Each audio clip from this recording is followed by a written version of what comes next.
Okay, I need to talk about this video I just stumbled across, witch knife restoration. I think I'm a little afraid of it.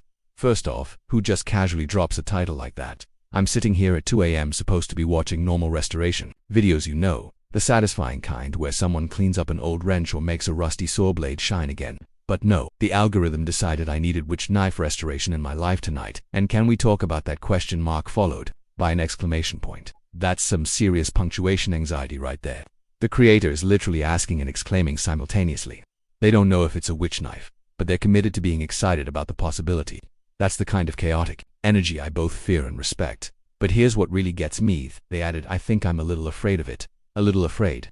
My guy, if you're restoring what might be a witch knife and you're only a little afraid, then either you're the bravest person alive or you've completely underestimated what you've gotten yourself into. There's no middle ground here. I'm imagining this person in their garage, probably wearing safety goggles and work gloves, looking at this mysterious blade thinking, this has some unusual engravings and there are definitely some concerning stains that don't look like normal rust. But hey, content is content.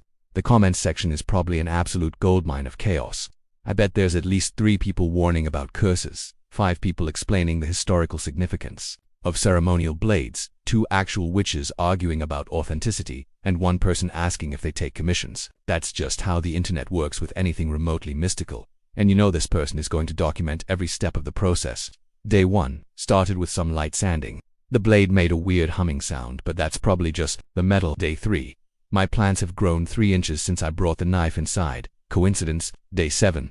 I've had the same dream about ravens every night this week, but the knife is looking really shiny. The worst part is, I'm absolutely going to watch this video. I have to know what happens. Is it actually a witch knife? Is it just a regular old blade with some decorative etchings? Will the restoration go smoothly or will there be mysterious setbacks? Will the creator's voice get progressively more nervous throughout the video? I'm picturing the final reveal where they're holding up this beautifully restored blade, and it's either going to be completely anticlimactic, turns out it was just a letter opener from the 1970s, or absolutely terrifying, so the blade started glowing during the final polish.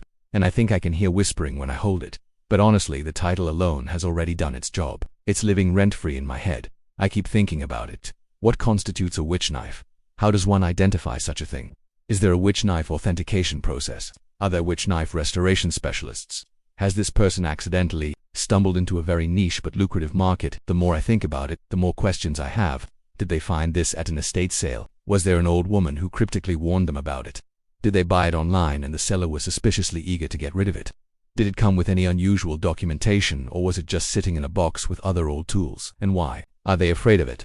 What specific aspects of this blade are concerning? Is it the appearance? Some kind of energy they're picking up? Did their cat refuse to go near it? Has their phone battery been draining faster since they brought it home? I'm also wondering about their restoration experience. Are they a seasoned professional who's tackled everything from Civil War bayonets to medieval daggers, and this is the first piece that's given them pause? Or are they relatively new to this and just happen to pick possibly the most challenging and potentially cursed item to work on? The responsible part of my brain says this is probably just clickbait and it's going to be a normal restoration video with a dramatic title. But the part of my brain that's been consuming too much supernatural content lately is whispering that maybe, just maybe, this person has stumbled onto something genuinely unusual. Either way, I respect the honesty in the title. They're not claiming to be fearless. They're not overselling the mystery. They're just putting it out there. I found this thing. I think it might be witchy. I'm a bit scared, but we're doing this anyway. That's relatable content right there. I'm going to watch it tomorrow when it's daylight and I feel more prepared to handle whatever this video throws at me. Because let's be real, if I'm going to potentially witness some supernatural restoration shenanigans, I want to be mentally prepared and caffeinated. Update: I just realized I haven't even watched the video yet and I've already written a novel about it. This is either the best or worst marketing strategy ever, but it's definitely effective at it. Okay, I watched it. I'm not saying anything specific about what happened, but let's just say I'm ordering some sage tomorrow and I've subscribed to their channel. Some mysteries are better left as mysteries in some restoration projects. Well, some things are rusty for a reason. Comments disabled by request of local authorities.